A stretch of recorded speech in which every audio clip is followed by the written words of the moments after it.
നമസ്കാരം. മലയാളി വാർത്തയിലേക്ക് സ്വാഗതം. ഇന്ത്യക്കുള്ള ക്രൂഡ് ഓയിൽ വിലക്കിഴിവ് വർദ്ധിപ്പിക്കാനുള്ള തീരുമാനവുമായി റഷ്യ. ആഗോള ഡിമാൻഡ് കുറയുകയും സപ്ലൈ കൂടുതൽ വൈവിധ്യവൽക്കരിക്കാൻ ഇന്ത്യ നോക്കുകയും ചെയ്യുന്ന സാഹചര്യത്തിലാണ് ഇന്ത്യൻ റിഫൈനർമാർക്ക് കൂടുതൽ വിലക്കിഴിവ് നൽകാനുള്ള നീക്കം.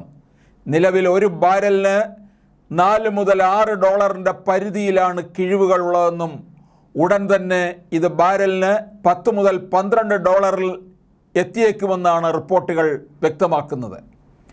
ആഗോള ഡിമാൻഡിലെ ഇടിവ് കയറ്റുമതി ചെയ്യുന്ന രാജ്യങ്ങളെ അവരുടെ ഓഫറുകൾ കൂടുതൽ വിപുലീകരിക്കാൻ നിർബന്ധിതരാക്കി. എണ്ണ വിലയിടിവോടെ റഷ്യയും കഴിഞ്ഞ 2 വർഷമായി വിതരണത്തിൻ്റെ പ്രധാന ഭാഗമായ ഇന്ത്യയെ കൂടുതൽ തൃപ്തിപ്പെടുത്താൻ ശ്രമിക്കും. ക്രൂഡ് ഓയിൽ വ്യവസായവുമായി ബന്ധപ്പെട്ട് പ്രവർത്തിക്കുന്ന ഉദ്യോഗസ്ഥനെ ഉദ്ധരിച്ച് വാർത്ത റിപ്പോർട്ട് ചെയ്യുന്നു. റഷ്യയിൽ നിന്നുള്ള ഇറക്കുമതിയിലെ സമീപകാല ഇടിവും രാജ്യത്ത് നിന്നുള്ള സപ്ലൈകളിൽ കിഴിവ് വർദ്ധിപ്പിക്കുമെന്ന് പ്രതീക്ഷിക്കുന്നു. പ്ലാറ്റ്സിൽ നിന്നുള്ള ഡാറ്റ പ്രകാരം ഇന്ത്യയിലേക്കുള്ള റഷ്യൻ ക്രൂഡ് കയറ്റുമതി 2023 നവംബറിലെ ഏറ്റവും താഴ്ന്ന നിലവാരമായ 1.3 ദശലക്ഷം ബാരലിലെത്തിയിരുന്നു. റഷ്യ കൂടുതൽ കിഴിവുകൾ നൽകുകയാണെങ്കിലും റഷ്യൻ ഇറക്കുമതി വർദ്ധിക്കുകയും സൗദി, ഇറാഖ് രാജ്യങ്ങളിൽ നിന്നുള്ള ഇറക്കുമതി നിരക്ക് കുറയ്ക്കുകയും ചെയ്യും.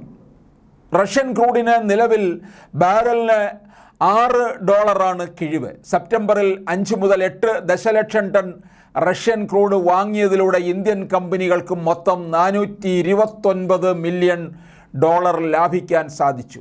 2022 ഫെബ്രുവരിയിൽ ആരംഭിച്ച ഉക്രൈൻ അധിനിവേശത്തിന് ശേഷമാണ് ഇന്ത്യയുടെ ഏറ്റവും വലിയ എണ്ണ വിതരണക്കാരനായി റഷ്യ മാറുന്നത്. സെപ്റ്റംബറിൽ ഇന്ത്യ നടത്തിയ മൊത്തം എണ്ണ ഇറക്കുമതിയുടെ 33.4% റഷ്യയിൽ നിന്നുള്ള വിതരണമാണെന്ന് വാണിജ്യ മന്ത്രാലയത്തിൽ നിന്നുള്ള ഡാറ്റ കാണിക്കുന്നു. അതേസമയം നവംബറിൽ ഷെയർ 30.9% കുറഞ്ഞു. ആഗോളമാന്ദ്യം പശ്ചിമേഷ്യൻ രാജ്യങ്ങൾ പോലുള്ള മറ്റ് പ്രമുഖ വിതരണക്കാരെ അവരുടെ ഓഫറുകൾ കുറയ്ക്കാൻ നിർബന്ധിതരാക്കിയിട്ടുണ്ട്.